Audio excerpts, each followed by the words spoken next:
In today's video, we're going to be testing out how these Dollar Tree microfiber cloths sublimate. They're 100% polyester, so they should be really vibrant. So we're going to test it out. If you want to see the results, just watch till the end. And if you're new to my channel, my name is Leslie. My channel is all about crafting on a budget. I do Cricut and sublimation videos. So if any of those things interest you, please consider subscribing, joining my YouTube family. Comment down below. Let me know you're new to my YouTube family. Let me know what videos you want to see, what stores you want me to shop at for sublimation on a budget. And let's jump right into the video. Oh, and if you ever want to know the products that I use in terms of sublimation things like heat tape, sublimation paper, all of that, check the description down below. Let's go into the video. For this project, you're gonna need your Dollar Tree washcloth, your heat tape, lint roller, butcher paper, and your design. So we're gonna want to start off by lint rolling so that we don't get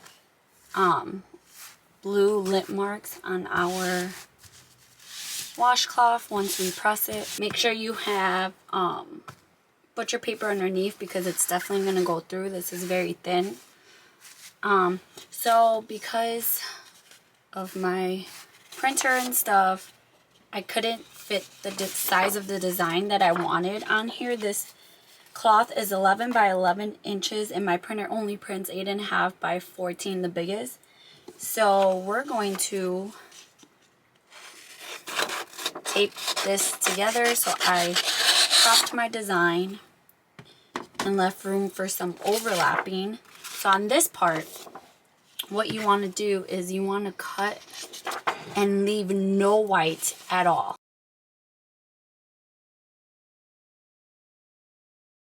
So when I crop it, I make sure that it's still, so I leave a little bit part of this image on here. If you want me to do a video on it, I can definitely do that. So I'm going to match it up as best as I can.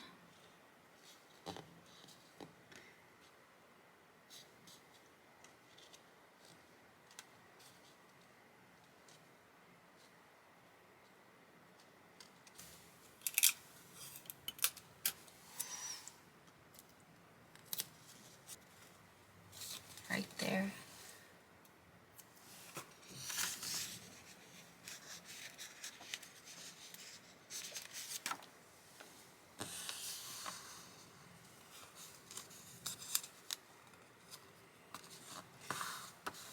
Tape it down there, then I'm going to flip it. And I'm just going to tape it in the back all the way along the seam.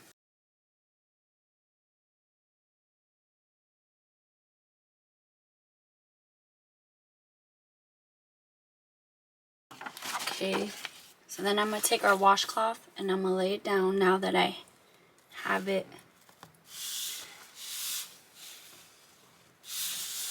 Now that I have it the way I want it.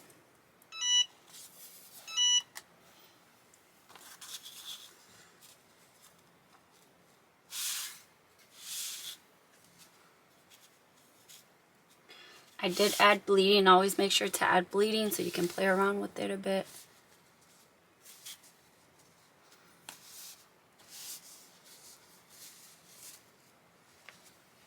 So now we're just going to tape it.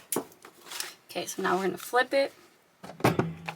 We're probably going to have to press this in multiple pressings. So I'm going to press it. I'm going to start on the top left and we're going to do 400 degrees for 60 seconds. So now we pressed all 4 corners. And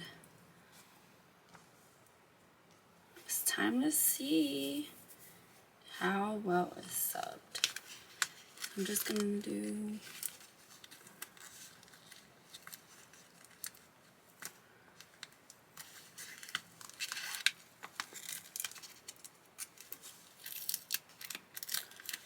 one side.